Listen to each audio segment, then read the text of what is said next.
So in order to start an IV, the first thing I'm going to do is check my orders. I'm going to make sure there is an order for an IV. I'm also going to look through the chart to make sure, see if the patient has any limb alerts, anything going on that I need to know about. The next thing I'm going to do, I'm going to come in to the patient room. I'm going to provide privacy. I'm going to hand hygiene. I'm going to come introduce myself to the patient. I'm going to check their name and date of birth, two patient identifiers. I'm also going to check their allergy band to make sure that they don't have an allergy to a betadine or iodine if that's the cleanser that my facility is using. I'm also going to look to see if there is a limb alert, which limb is it, so I can help to choose my my site. The next thing I'm going to do, I'm going to have my supplies with me. Okay, I have obtained consent from my patient after educating the patient on why this IV has been ordered. The patient has consented to the IV, and I make sure I have my correct supplies. For this patient, I'm going to make sure and have my IV start kit. In your start kit, each facility has their own start kit, but it has the basic supplies in it.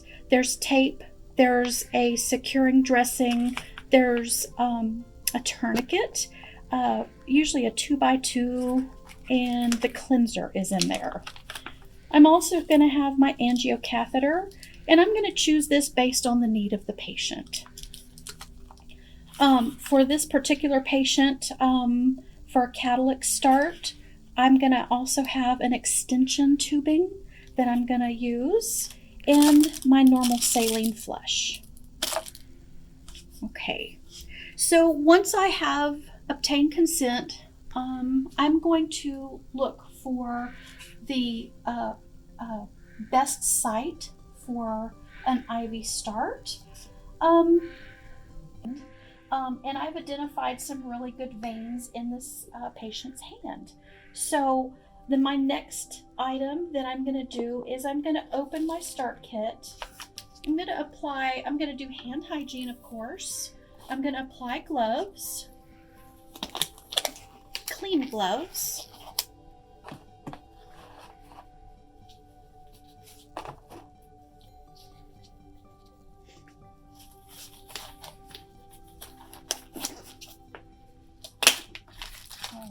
I'm going to open my start kit, and I'm looking for that dog ear.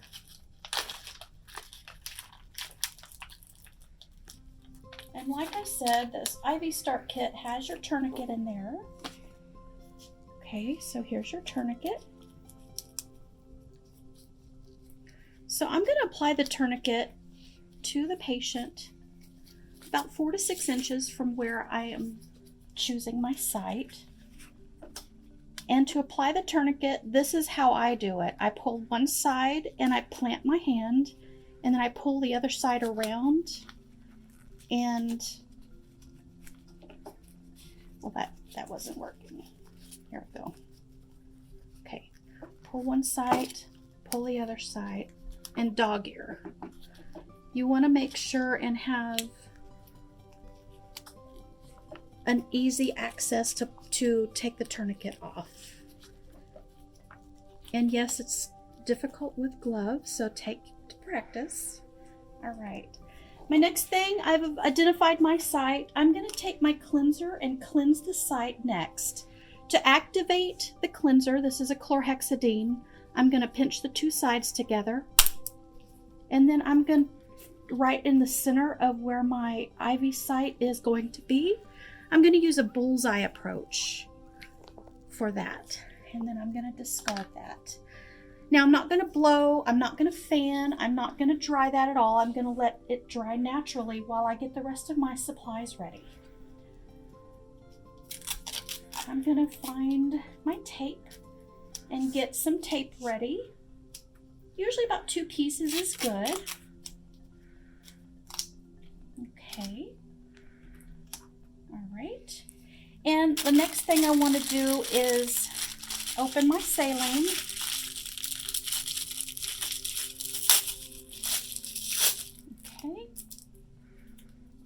and my extension tubing.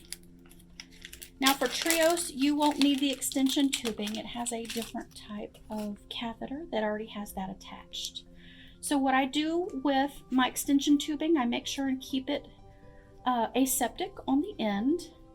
I'm going to open my saline, attach it to the clave end or the valve end, and I'm going to go ahead and prime or flush that. Right in there, flush that. You can see the drips. Okay, and then I'm also going to loosen the end here, and I'll tell you why. You're not going to take it totally off, but you'll loosen this end because when you need this extension tubing, you will only have one hand. Okay, so that's loosened. I'm going to set that down, keeping it aseptic.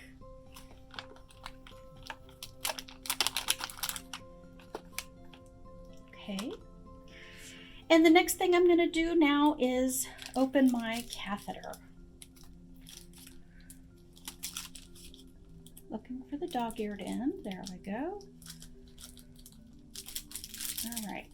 So first thing I'm going to do with my catheter is I'm going to inspect it. Okay. I'm going to remove the cap, and I'm going to look at the end here. Make sure that it's not damaged on the end. Make sure it's intact, because if this is damaged, you do not want to use it. You want to get a new one. Okay. All right. So the tourniquet's in place. The area is cleansed.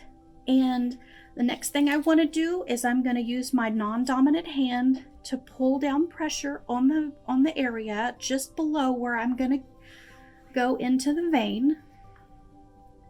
My next step is I'm going to insert the catheter end needle at about a 10 to 15 degree angle as my initial stick. And if you notice, I am going in right next to the vein. Okay, I'm going to go right next to it, and I'm going to do an initial poke. Okay, and then I'm going to bring my angle down. Now my needle catheter end is angled towards the vein, and then I'm going to advance forward.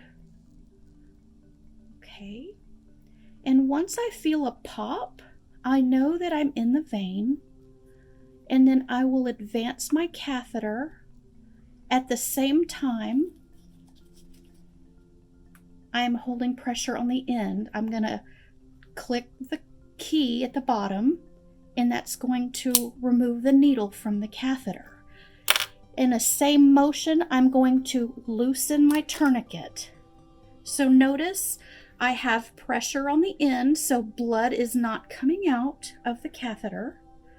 And with my dominant hand, I'm reaching back for my extension tubing. Notice I'm still holding pressure with my non-dominant hand. I'm going to open that cap, drop it, hold the catheter end, put them together, the male and female end of the catheter and the extension tubing. I'm securing that, and I am taking the end of my flush and flushing that.